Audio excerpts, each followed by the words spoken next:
if the Giants get Aaron Rodgers, expect Joe Shane to be looking for a new job at the end of this coming season.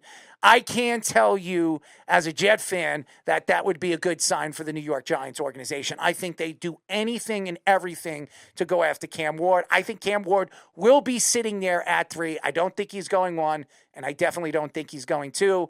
I think that both organizations in Tennessee and the Browns are going to get the best players or want the best players on the board. So Cam Ward might fall to the Giants just because both teams are not going to draft a quarterback. But interesting story. I'm not surprised Davante Adams was let go. I knew the Jets weren't going to get anything for him.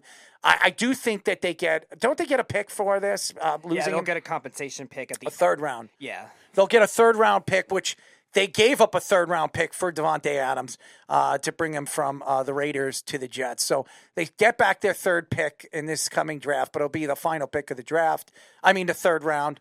The problem here is I look at the Adams situation. Adams actually played well this year. When he went to the Jets, it took a couple of games, but once he started to feel it, he really did show up every single game and played his heart out. I know that the Jets want to make Garrett Wilson happy. That's why I believe Justin Fields, when the floodgates open, I think Justin Fields will be a New York Jet because they want to make sure that they let their star wide receiver get his choice on who he has throwing him the ball in for next season.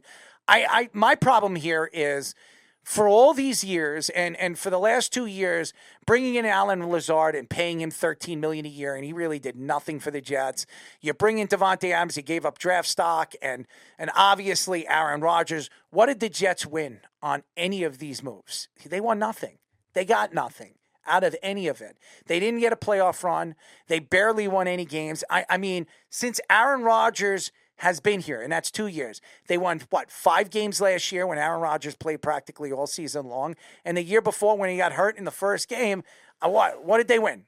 7 games. 7 games? So they've won, what is that, 6 games? I'm sorry, 12 games? In 2 years. 12 games in 2 years with Robert Saleh and Ulbrich, and Aaron Rodgers. It's just horrible. And I honestly think no matter where Adams goes, he's not going to make any of those teams better. If he goes to the Chargers, how much better are they going to be? I mean, seriously, I think the Chargers are a playoff contending team, but I think they're going to be a predominant running team, so why would he go there? The Rams, interesting team, obviously, because you have Puka, but them getting rid of Cooper Kupp, why would they bring Davante Adams there? That wouldn't make any sense. And the 49ers are an old team as of now. They traded Deebo Samuel. Why would they bring in another veteran wide receiver when they have 2 of them in Pearsall and who's the other kid, the other guy that was Juwan Jennings, who is another guy that is underpaid, who's going to get himself some money too. So I don't see that. I could see the Green Bay Packers. I could see him going back to Green Bay and finishing out his career over there with Love and with the talent. And he goes there automatically as their number 1 because they're all the guys that they have over there with Reed and Watson.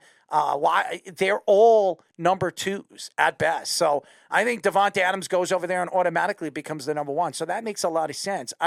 The Giants situation is crazy. I just don't get it. I don't. I mean, and what is Joe Shane thinking? I understand the fact that they were going after Matthew Stafford. Matthew Stafford obviously had never thought on any of the teams that people were mentioning with the Raiders and the Giants that he was leaving the Rams. I really don't believe he had any thought or anywhere close to his thought process on leaving L.A. But the Giants are now reaching. I don't get it. And how does it work with Dable? Dable's right now in a position where if he doesn't win this year in a division that is really getting better and better year in and year out. And I do believe the Cowboys are going to be better. Dak Prescott will be healthy this year, but you have the Commanders and Jaden Daniels and Dan Quinn and the talent that they have over there. Now Deebo Samuels they're going to have to contend with. You have the Eagles who, again, are going to come back with just a dominant force. Some people think they could be back-to-back champions. Everybody says that we might not see that again. Well, this coming year, we might see it. I mean, they're losing maybe one or two defensive players. They'll have still money, and they'll have some draft stock to add. As we all know what Howie likes to do, he likes to work the draft, and he'll bring some Georgia Bulldogs there, and they'll win or they'll be a contender next year as well. I honestly, I have nothing good to say about both organizations. The Jets, I do think Aaron Glenn's going to make this team and this organization look a little bit better over the last couple of years because he is a Jet, and he will do it the right way. I really do. He's a Bill Parcells disciple. I think they're not going to reach in the draft like everybody thinks, and they're going to go up from 7-1 to get Cam Ward. I don't think that's logical for them. Don't expect that. And I don't think, and I know Jet fans are thinking, hey, maybe we draft Dart at 7. There's no way in hell the Jets are going to draft Dart when a lot of people think Dart at best is a late first-round draft pick, early second-round pick. So Dart's not going to be a Jet either. So I don't think the Jets are drafting a quarterback in the first round. Quentin Ewers is a guy that I definitely, if I'm a Jet fan, I'd be excited if he's in the third round. He's sitting in the third round, and the Jets can squeak in the third round and get him, move up and get him. That would be nice, and have him sitting behind either Tyrod Taylor or maybe Kirk Cousins if Kirk Cousins is a quarterback that they can go after, or maybe even a Russell Wilson. I don't want to see that, but he's better off than Tyrod Taylor. But honestly, there's nothing good when you hear Davante Adams name and Alan Lazard and even Aaron Rodgers in the conversation with the Jets and the Giants. So I honestly have nothing more to say about this, but I'm very surprised that Jets couldn't get anything for Davante Adams. But in the end, they're still getting a third round, what does they call that? Compensational pick. So to me, it really doesn't matter. They're still getting a pick back, and they're not really losing anything after bringing Davante Adams in.